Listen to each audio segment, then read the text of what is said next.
Good early afternoon. We are live. Man, we work hard here. We work hard. We're like last minute. I mean, I'm writing and typing and trying to get stuff going, and Matt says, go. So, oh my goodness gracious. It's good to be here. Happy Valentine's Day. Let me just take a breath here. Oh my gosh. We got a full studio audience. This is Purple Ray. How about that? Little Purple Ray. Ray the Purple Fox. Right there. Do you see him? Yeah. Okay. Oh, Dina Kilpatrick, good afternoon. You know, we're here at the Wharf at Wisdom Harbor Studios, and are the curling people here today? I got a curling shirt the other day. Look at that. How about that? And these guys, then the day after I got the shirt, these people won their 6th national championship. You know, curling, now there is a special sport.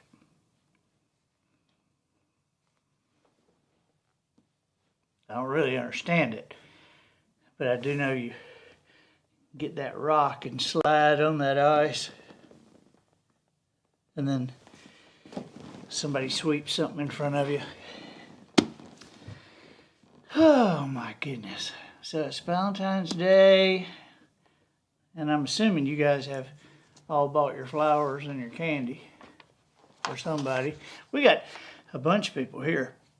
We have from Minnesota, the Obergs, the Andersons. Where are you guys? Minnesota. You know, it's not that cold up in Minnesota right now. I mean, it's like 30-something degrees. It's nothing. It's nothing. But you're in your Hawaiian shirt. So, Iowa. Where's the Iowans? Have y'all met Julie over here? Julie's from Iowa. Yeah. And Wisconsin. Where's Wisconsin? Wisconsinites. Is it cold up there today? You know, I usually look at Portage, Wisconsin, and Duluth, Minnesota, because I have friends there. And then when they tell me it's cold, I go and look at Dead Horse, Alaska, and send them that, you know, just say, yeah, that cold. So Indiana, and Illinois, the I-states. Good, glad you guys are here. Another Minnesota, Florida. Now, did you guys just come 10 minutes, or did you come from Miami or something? You know, we live in such a weird place that when I pull out of our neighborhood, if I go right, the first Walmart that I run into has Alabama and Auburn stuff. If I go left, the first Walmart I run into has Florida State stuff. So we're right on line. Now, is this Mexico? No? Well, I can't tell what that is. Nevada? I don't know. Tennessee, some more Minnesota, Michigan. Where's Michigan? Hey, Michigan. Man, we're glad to have you guys here, especially on Valentine's Day. You know, we've got a good show for you here on Valentine's Day. And did you like the professional notices this morning? We had Hercules on. Hercules was our guest. So I thought that was pretty cool. That's very cool. I mean, you know, anytime. I mean, who else has Hercules as their guest? Anybody else?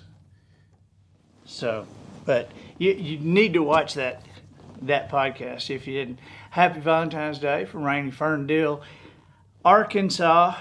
It seems to always rain in Arkansas. Anytime somebody tells us, hey, from Arkansas, it always seems to be rain. Karen Jones from Northern Kentucky.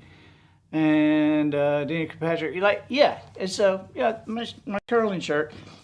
You know, I've got several things we're going to talk about today. Christy Woods, my sister, my sister is here. So, my beautiful, sweet, happy Valentine's Day, Christy.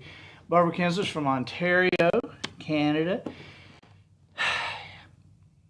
You know, now Ontario, that's not the French-speaking area. Right, that's not. Ontario's not French-speaking. That's Montreal, right? But it's Montreal and Ontario. Now, man, this geography thing is like killing me today. I feel like an adult. Did you know, speaking of geography, did you know that in 1987, at University of North Carolina, the graduates who are starting their careers in 1987 from the University of North Carolina with a geography degree. The people who had a geography degree there at the University of North Carolina starting their careers started with an average salary of over $100,000, and over the next several years into the 90s, that same class group averaged around $400,000 a year. These geography graduates. Did you know that, Matt? I did not know that. Yeah, you can do those averages. You can do a lot with averages. Because Michael Jordan was in that class, and so he graduated with a geography degree from the University of North Carolina in '86. So he started his career in '87 when the other did, and their average just kept rising all through their careers. It's pretty amazing. And the average geography, or the recipient of a bachelor's degree in geography at the University of North Carolina in 1906, the average person now is a millionaire. Which is the average. Kathleen Marie, happy Valentine's Day. Okay, Purple Ray. Hey, I want to tell you about a very cool book that I found. And actually, it's isn't it funny that the second special operations commander that I ever worked for is he sent me this book, sent me a children's book. Can you believe that? So it's called I Am Quiet, a story for the introvert in all of us.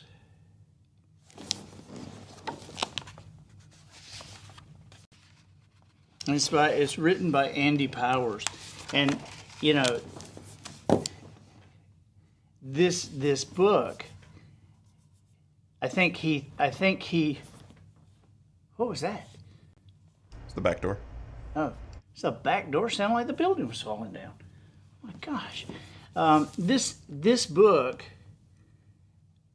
I think it was sent because, I have a history of not getting my books published. The Traveler's Gift was turned down by 51 different publishers before it was published. And then, it did really well. And so Donnie Wooster, who was the second Special Operations Commander that I worked for, he was just an awesome guy. Really, he and his wife just were great. And so he lives in Colorado now, and he knew about my, not getting published. And so this book had trouble getting published. And it was finally published. And it is I Am Quiet, a story for the introvert in all of us. And it's an amazing book because it's about this kid, Emil. And Emil is not shy. He's quiet. He may seem timid and shy on the outside, but on the inside, he's bustling with the imagination. While grown-ups and even other kids may see Emil as the shy kid who doesn't raise his hand in class, we know that Emil is actually a high seas adventurer. He's a daring explorer and a friend to wild beasts. And this story honors and encourages the beauty of knowing ourselves for exactly who we are. So while other people would say, oh, you're just shy, Emil would think to himself, no, I'm not shy. I'm just quiet. So it is an awesome book. And the reason Donnie Wooster is so proud of this is his daughter wrote this book. And had a hard time getting it published, that's such a normal story, it's almost a cliche. I mean, it's like, I don't know of anybody who has an easy time getting published. But she tried and tried and tried, and finally a pretty famous illustrator got a hold of this and said, and it was Betsy Peterson, and she said, I want to illustrate this book. This is brilliant. And so not only did it get published, it's like rocketing up the rankings on Amazon, and Goodreads just named it their Children's Book of the Year. So I just think this is great. You know, publishers go, no, this is not worth printing. It's not worth printing. And then it's the book of the year. Yeah, that's great. I just think this is great. But anyway, if you've got a child, a grandchild, this, and it's a beautiful book too. The illustrations are so great. Let me just show you a couple of them real quick. But see, isn't that pretty? But I am very, very proud of Andy Powers. This is his daughter who is married. And so just a beautiful book. I'm very proud, and I'm very excited for Donnie too. You know, today we're going to do like a Valentine's Day kind of show. Marcia says, what's with the purple fox? His name is Ray. His name is Ray. So I've been thinking a lot about Valentine's coming up because I'm married, you know. So if you're married and you're a guy, you better be thinking about Valentine's Day. Better not let that one slip up on you. And so I've been thinking about it, and I've done a little research about some of the facts of it, and just kind of finding out some of the history of Valentine's Day and some of the literature that has been, written around Valentine's Day. And I found a poem. You know, I'm kind of enthralled with poems lately, and I found this poem that a lady named Joanna Fuchs wrote. And you know the Valentines we used to have when, I mean, Matt, are you old enough did you like deliver Valentines to your friends at school? Yeah, we did. You did? Yeah. Okay. Because Matt. It's little candies that taste like chalk. Yeah. Yeah. I just wonder because Matt doesn't know who the Osmonds are. You know, so I didn't know if he was like of the age that he would have participated in Valentine's Day, or if they just hooked him up to machines and gave mental images to each other or something. But we had pretty normal Valentine's Day. But this lady has imagined how Valentine's has changed. And so I think this is a brilliant poem. Let me just do it for you here. Since Valentine got a computer, my love life has taken a hit. Nothing I say is important unless it's a byte or a bit. Before she got her new laptop, everything was just fine. Now she says we can't talk unless we both go online. But honey, I said, I'm attached to you. Love is what I feel. That keyword isn't relevant, she said, with her eyes of steel. She clicked the keyboard furiously. The screen was all she could see. And then, to my horror and shame, she started describing me. Your motherboard needs upgrading. Your OS needs help too. And you definitely need a big heatsink to cool your CPU. Don't flame me, my sweet, I pleaded. Not on Valentine's Day. Fix the bugs and I'll see, she said, while looking at me with dismay. Whatever you want, my darling, whatever you need, you call it. I'll upload or download anything, and then I'll go and install it. Her hostile message keeps replaying, and though I don't want to fight her, is this what I want for a Valentine? I've been burned. Can I rewrite her? Are you all hard drive now, I ask? Is there no software in you? Don't you remember the good times? Let our memories see us through. LOL, she said to me, chuckling, you're nothing but adware. I've got 8 gigs of memory. I've got no problem there. Please, honey, we can save it, I said. Our love means more than that. That's not in my cache. We're going to crash, she said as she turned me down flat. This woman has really changed. Do I really want to chase her? More and more I'm thinking it might be nice just to go and erase her. Oh, honey, don't talk like that, I said. Can't we just plug and play? I hereby accept default, and I'm yours, my love, come what may. My goal is to make you happy. I want to be your portal, but your sudden distant coldness would test the strongest mortal. If we need a brand new interface so we can go FTP, I'm your go-along, get-along guy, and I want you to stay with me. If you want to get into my favorites, she said, and you want to get past my encryption, and you want to get through my firewall, here is my only prescription. First, put up your own website and email me when it's done. I'll check your page rank with Google and tell you if you're the one. My life has become a real trial since my Valentine got a computer. If I want her to care about me again, I guess I'll just have to reboot her. Is that great? That is, Mrs. Fuchs wrote that. So I love it when somebody, and of course, you know, poetry doesn't get any play these days. Poets used to be a big deal, but now I think most of them have figured out that they're not going to get anything, and so they're songwriters. I think, you know, Gloria Gaither, she's like the ASCAP songwriter of the century, and so I guess, you know, if it wasn't for music, she'd be like Robert Frost or Elizabeth Barrett Browning or Emily Dickinson or something like that. I mean, be Gloria Gaither and Bill Gaither and Charles Dickens. Yeah.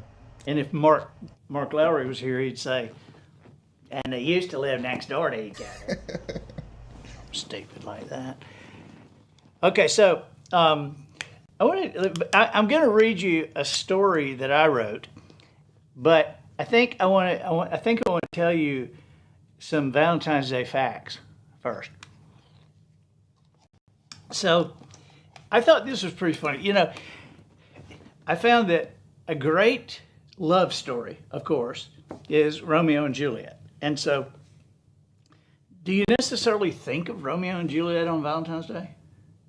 I don't either. I mean, I don't really think of Romeo and Juliet much anyway, frankly. But I do know that he took her out to dinner one night and didn't have the money to pay the bill. And so for a long time, he walked around and Romeo'd what Juliet. My boys roll their eyes when I say that. Anyway, Juliet still gets love letters sent to her on Valentine's Day, believe it or not. William Shakespeare's is the most famous romance, Romeo and Juliet, and they've captured these hearts for decades, so much so that on Valentine's Day, every year, the city of Verona in Italy, where the play was set, receives about 1,000 letters addressed to Juliet. That's not a bad Valentine's Day haul for somebody who's been dead 1,000 years. You know, I mean, I'm thinking, you know, I barely got like 3 or 4 in elementary school, and she's getting 1,000 and she's dead.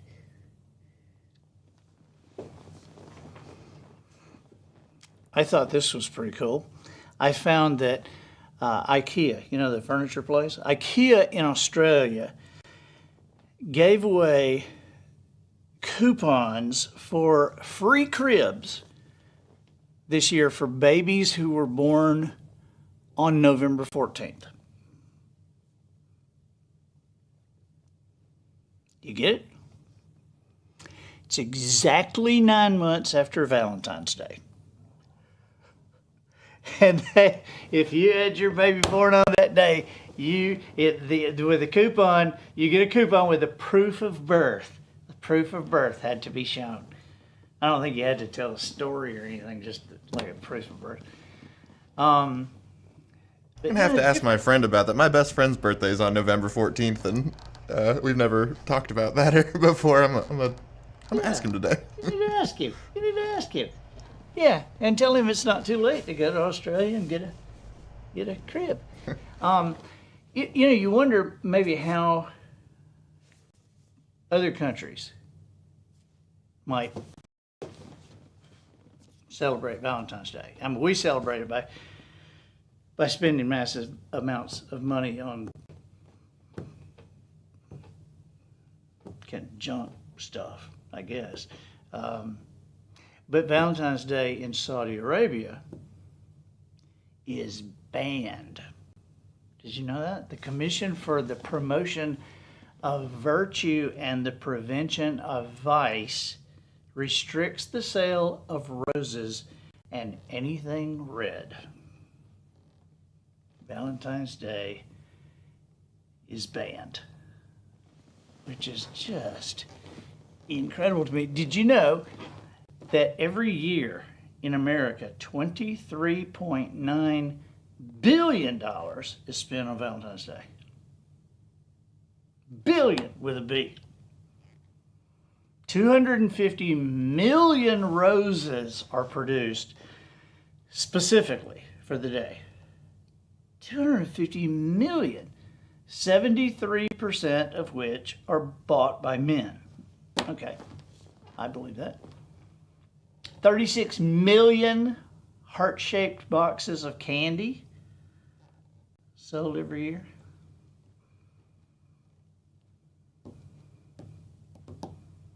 You remember on the Andrew Griffith Show and Gomer's first date? He bought Mary Grace a box of chocolates. And he told her, "There's hard centers. I hope your teeth will take them." What's that Valentine's candy? 145 million cards. Now, when you think about a holiday or whatever it is that just got like invented, 145 million cards. And there were already card makers when the Valentine's Day thing kind of really hit with cards. I mean, how many cards were they selling before that, before Valentine's Day? I don't know. But it does seem kind of, I mean, it's like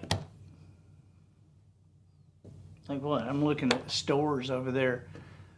Like there's the World Impact, or what's that coffee? Is that a Rejuvenation Med Spa? It's like those bathtub things that fizz. You put the bathtub things that fizz. I mean, it's like somebody invented a holiday, and they said, "Hey, for this holiday, we're going to give those bathtub fizzy things." And so a few people like these people, it's like all of a sudden they're selling millions. I wonder if the number is higher or lower for how many handcrafted cards are made. Because I remember, you couldn't leave anyone out, and you'd go to school, and instead of making one card for someone, it was like, well, you got to make 30. You can give to everyone in your class. I just got those kind of like punch out.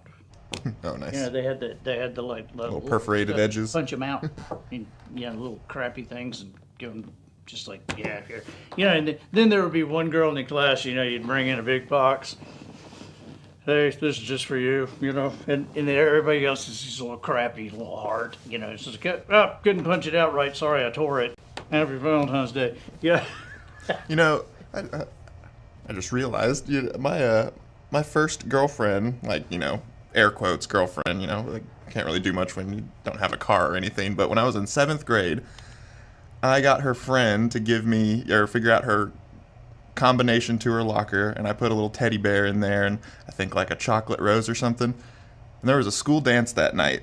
She broke up with me before the end of the day at school. What? I know. Terrible, huh? That's tacky. Yeah. So. Yeah, that's real tacky. Yeah. She just wanted the gift.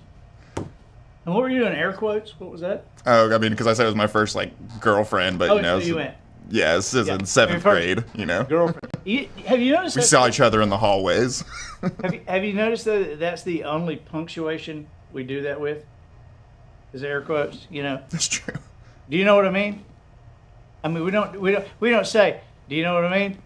It's like when you're walking downtown, and I mean, you're not throwing the comma in there. You know, you just let you do the air quotes, but not the comma. Or sometimes if you pause.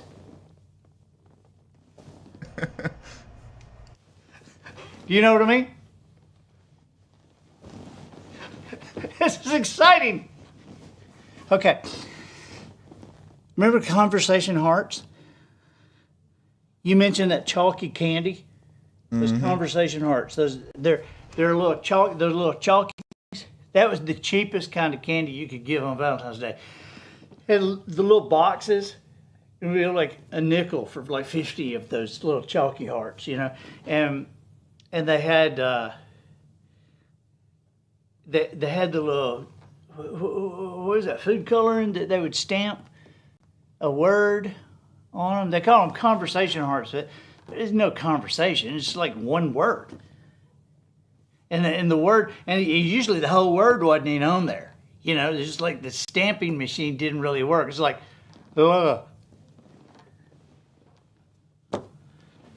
be my.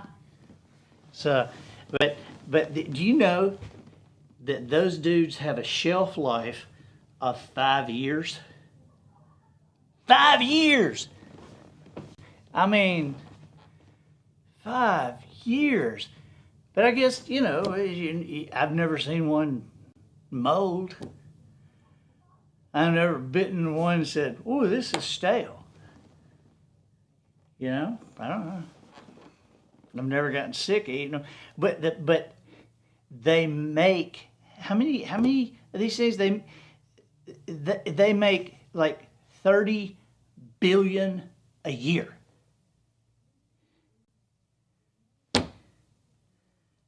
And whoever's making 30 billion probably makes like 60.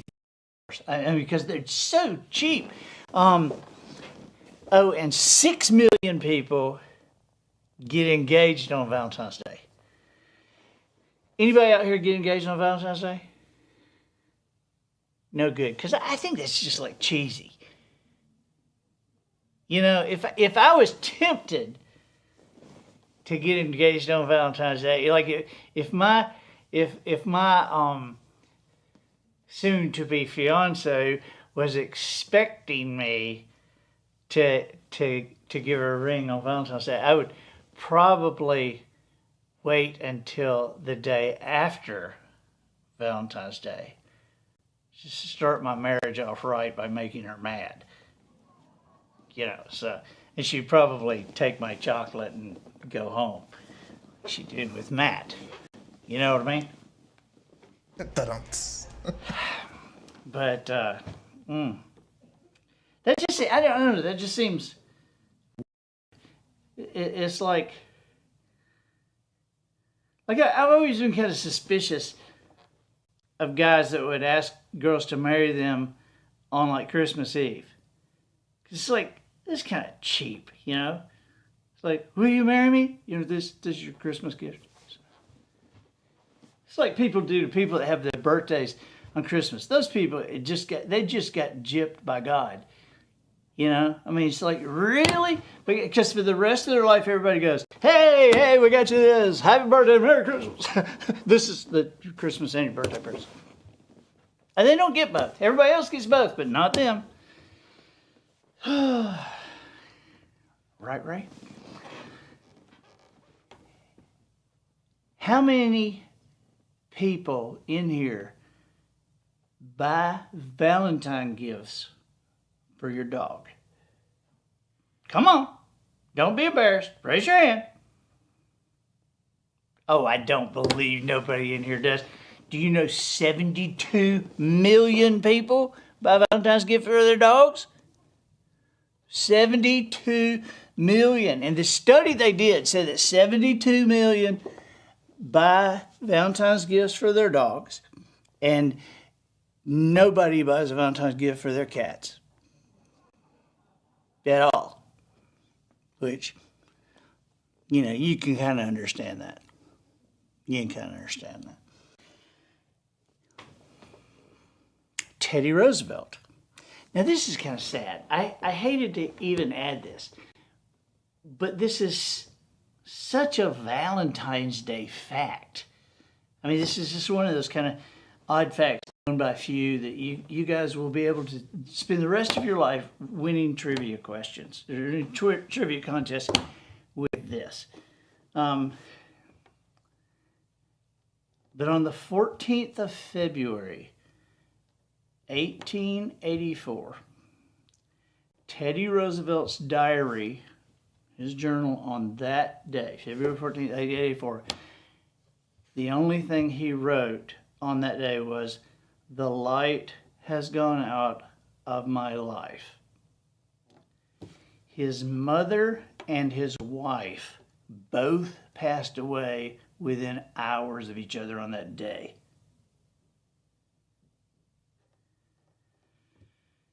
That's just kind of sad.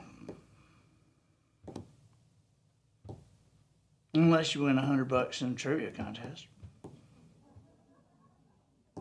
Who wrote "The light has gone out of my life" on February 14th, 1887, and why? And you'll be sitting in there, and you have a bottle of beer, and you go, "Teddy Roosevelt's wife and his mother died the same day." There we go, there's $100. And then you won't be sad they died, will you? You'll be kind of glad. But it's okay to be glad, because it's been more than 100 years, I think. Time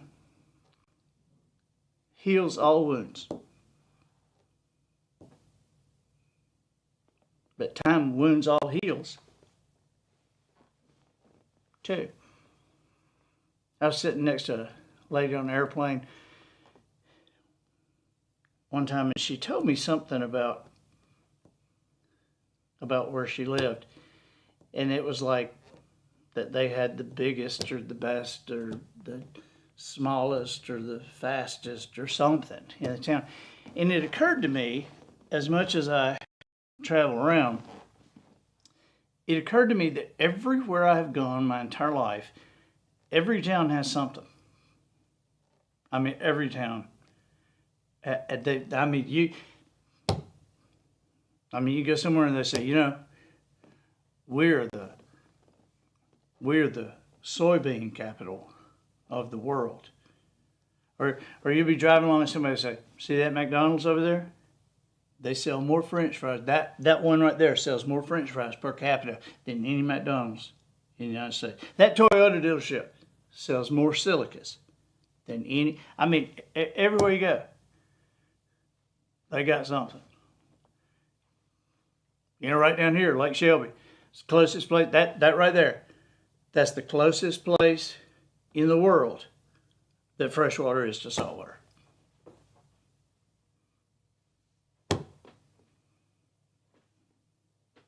One guy, at one time, the reason I was thinking about that, my ADD is like doing circles, because we talk about time. And I was on a plane. One guy one time, he said, "Yeah, we're headed back, in Missouri. We've got Jesse James Days coming up."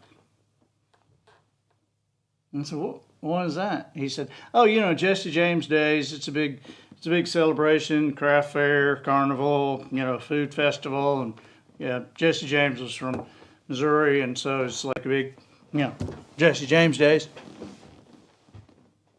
And I'm thinking, wasn't he like a mass murderer, But it's been a while. Yeah, we can celebrate him now. Like maybe Milwaukee will have, 100 years from now, Milwaukee will be having Jeffrey Dahmer days or something. Oh my God. In 1537, England's King Henry VIII. Now this is this is your irony alert for Valentine's Day. 1537, it was England's King Henry VIII that officially declared February 14th the holiday of St. Valentine's Day by royal charter. King Henry VIII. Big on Valentine's Day. Didn't he have 6 wives? One of them died. 2 of them he divorced. And 2 he cut their heads off. Happy Valentine's Day. I mean, holy cow. I mean, that's just like, yeah, but I really, I'm into love. I like Valentine's Day. So in the Philippines, February 14th happens to be the most common wedding anniversary. Because over the past few decades, mass Valentine's Day marriages have become popular there, where hundreds of couples say I do at the same time. I mean, there's like, I guess the hotels have bidding on the bridal suites. I mean, you know, everybody trying to go on a honeymoon at the same time. But here's one thing that I have found puzzling. This is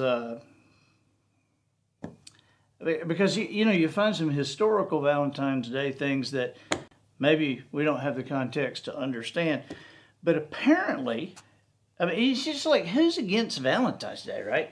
But apparently during World War I, the people in charge of the war were very much against Valentine's Day. They campaigned actively against Valentine's Day for the soldiers. And they had posters printed. Matt, can we see the posters? Very much against it, apparently, in World War I. But then by World War II, they didn't seem to care very much, because in between the wars, World War I's like 15 through 18, and then World War II, 39, 45. But in 1929, on February 14th, on Valentine's Day, a young bacteriologist named Sir Alexander Fleming introduced penicillin to the world. And then in World War II, they weren't really worried about Valentine's Day.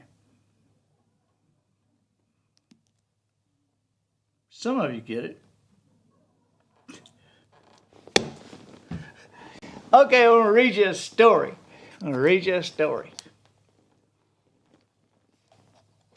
Oh, we got it there? We got it there? Good. Now, this is a story from this book. And I don't want you to go out and buy this right now because it's out of print. How about that? But we're actually going to reprint some of these. The copyright came back to me, and so we are going to reprint some of these. It's a book of short stories all about the same place that I grew up in and what's happening there now. And it's a place called Sawyerton Springs. This is Return to Sawyerton Springs, and there's this place. What is that beeping? I'm trying to copy and paste something and it won't do it. Oh, really? Am I going to need to read out of the book? No, it's all in there. I was just trying to get the title in. But here I'm in the author's note, I'm telling about the town. And I say the town's not famous. In fact, it's missing from several state maps. There's nothing there that's the biggest or the best or the first of anything. But on second thought, a last distinction is held by Sawyerton Springs. Myra Fletcher had lived her entire 68 years at the home in which she was born just outside of town. The 2-acre lot bordered a wooded area where an artillery battle had been fought during the Civil War. A point of pride for the Fletcher family had long been the cannonball stuck high up in an oak tree where it could be plainly seen. Over time, a limb had grown from the spot, making the large sphere more and more visible. It was a blustery March morning when the cannonball finally fell. Myra, everyone assumed when they found her, had been raking leaves under the oak when she was fatally struck on the head by what was later determined to be a 12-pound ball of iron.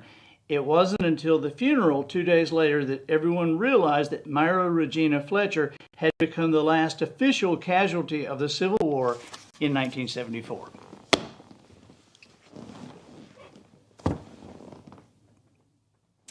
Okay, so this book divided up into spring, summer, fall, and winter.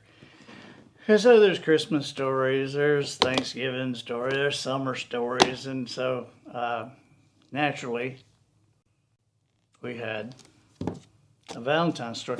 This, if you've heard Baseball Boys and Bad Words, if you've read the baseball story, that's to this day the longest thing the Comedy Channel on Sirius XM plays, and but it's that story.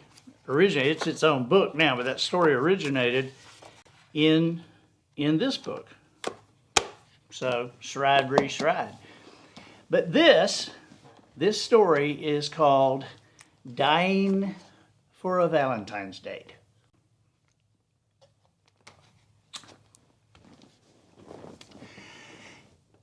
I was in love. Her name was Sharon Hulbert. She was the prettiest girl I had seen in 9 years. Her beautiful face, framed by short dark hair, was covered with freckles, and the flat sandals she wore slapped the ground like firecrackers when she ran. And when she ran, Sharon was faster than any boy in our third grade class. The first time I saw her was on the playground. At the time, she was beating Lee Payton within an inch of his life. She seemed almost elegant, sitting there on his back, punching his head. It was at that moment that I knew she would be mine. She was incredible. Around October of that year, I asked a friend of Sharon's to ask her if she would go with me. I wasn't really certain what it meant to go with someone, but I heard that if you went with a person, you couldn't go with someone else. And that sounded good to me. During first recess, her friend popped the question. I watched them talking from across the playground. I saw my intermediary point at me as Sharon squinted, trying to get a better look. Actually, I watched this drama unfold upside down.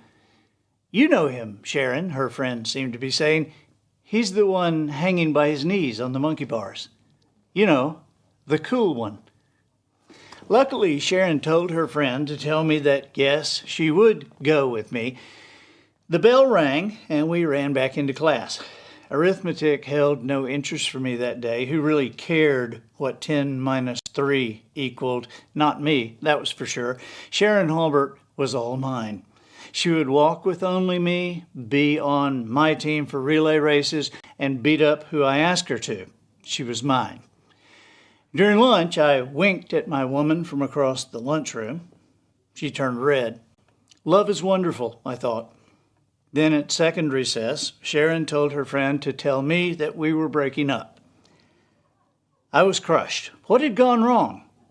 We had such a good relationship. Maybe it was a lack of communication. All I knew was that the girl of my dreams had been mine for 3.5 hours, and I'd never spoken to her.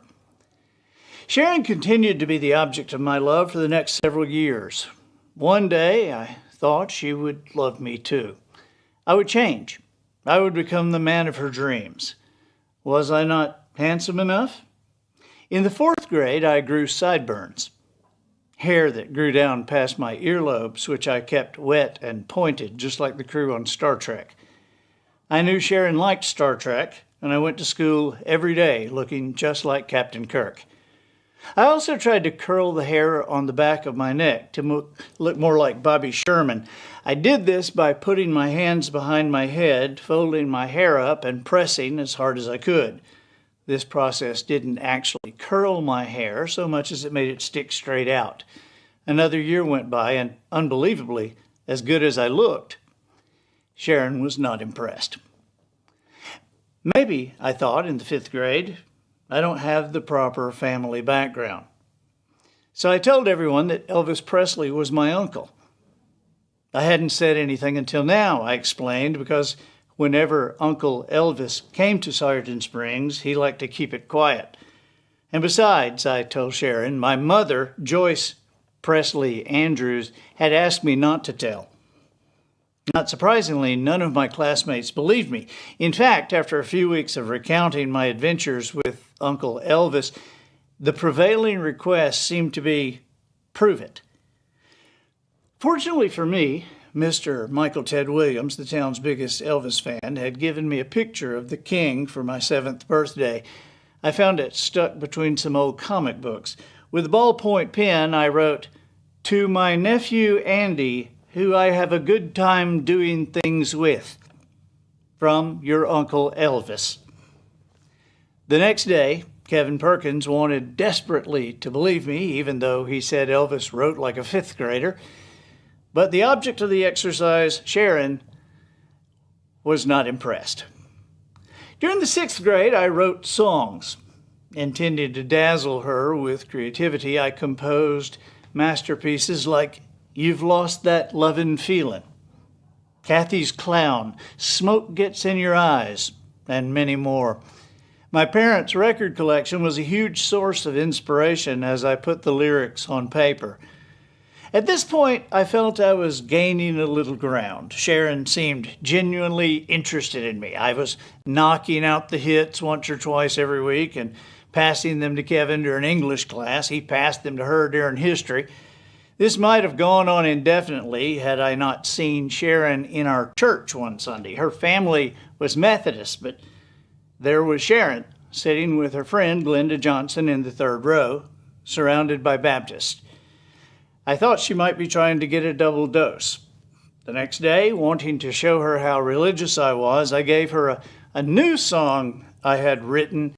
It was to tuck into her Bible, I suggested. With the hindsight of 3 decades giving me much clearer vision, I doubt if I would have chosen the same song to write for Sharon's Bible. She, of course, recognized the words, realized she had been suckered, and was not impressed. I wonder if a 6th grader today could get away with claiming copyright to Onward Christian Soldiers. For a long time, Sharon didn't speak to me.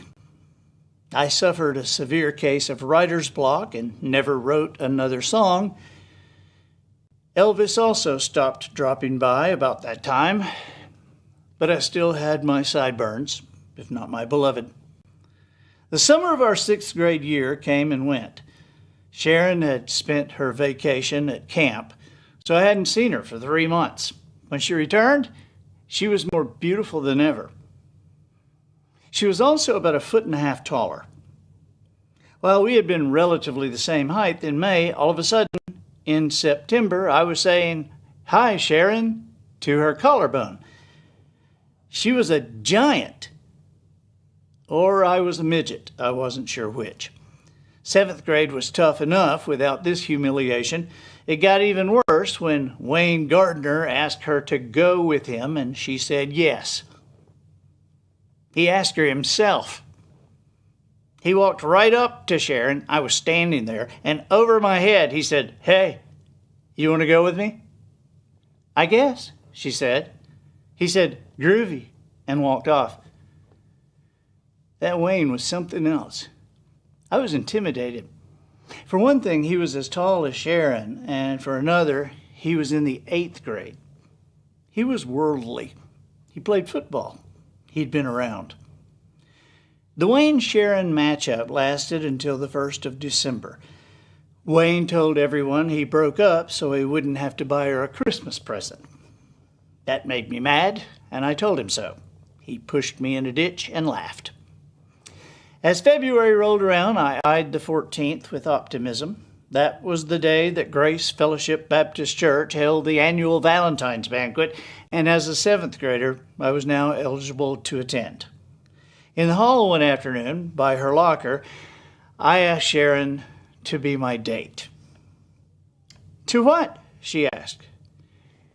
To the Grace Fellowship Baptist Church annual Valentine's banquet, I answered. What do you say?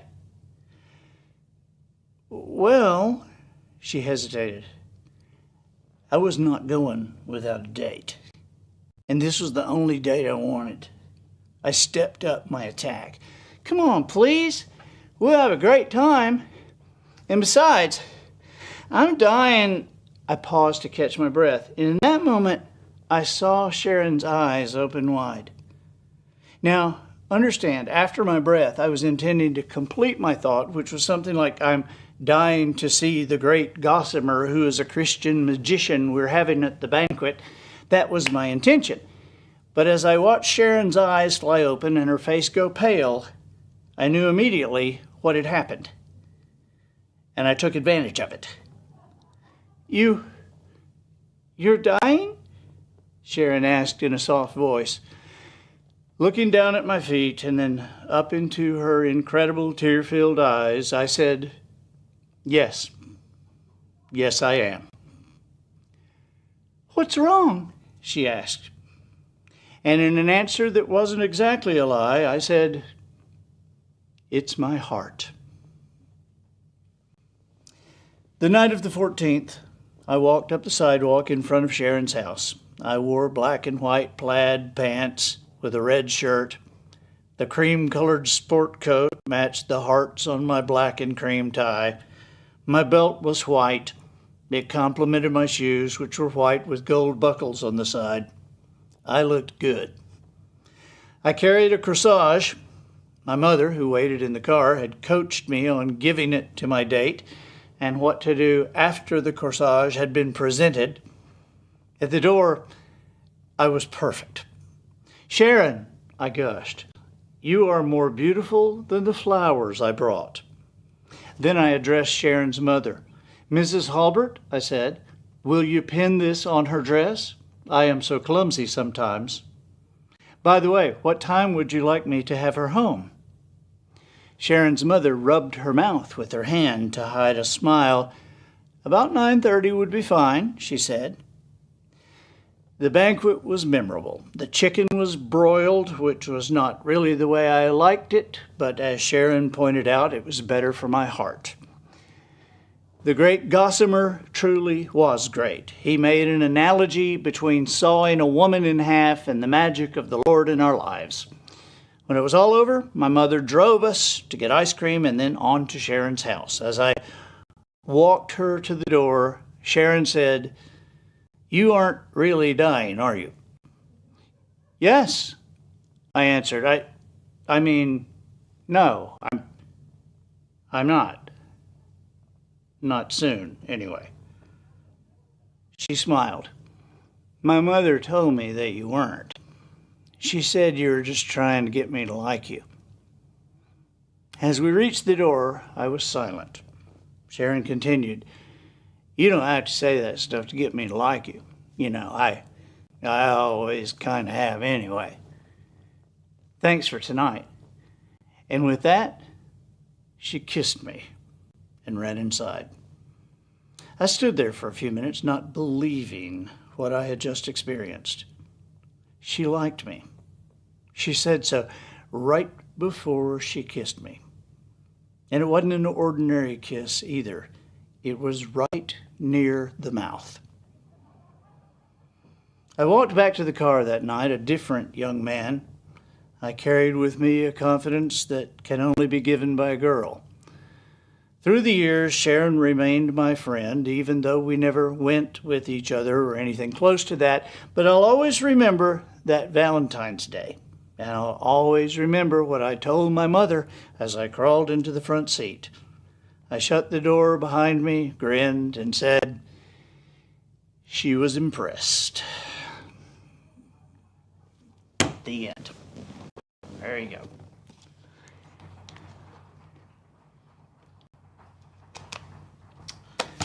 Hey, Sherry Aaron. Sherry Aaron is in Auburn, Alabama. Sherry and her husband, Ren. Sherry, do you know that Tammy sent me the article the newspaper had written about the table? Sherry and Ren have a place in Auburn that they've created for the town to come in, and they have this is the peace table that was in the book Just Jones, where people would come in and sit around and drink coffee and have conversations, and so Sherry and Ren created a place in Auburn, Alabama, on the second floor of a place downtown overlooking the town, and it's a quiet place. They don't sell anything. Just go in there and can sit and have a conversation around the peace table. So I think that is just awesome. I'm just honored that you guys did that. So, Irene Robinson, hey, and I had a great time with you guys. And I know I've got something coming up, and I want to come out and say hi to the folks out there in the studio audience. Well, it is the studio, and it is an audience, so I guess it is the studio audience. But that sounds like something you would say, like, you know, Mr. Andrews Clothing by Botany 500 or something like that. Anyway, we're glad to have you guys here, and we do this again. We'll do this again on Thursday. We do it on Tuesdays and Thursdays, and we love it when you're here. We love you guys to come in again, find some neighbors, find some friends, grab some children, bring them too. All right, so we'll see you Thursday. Bye-bye.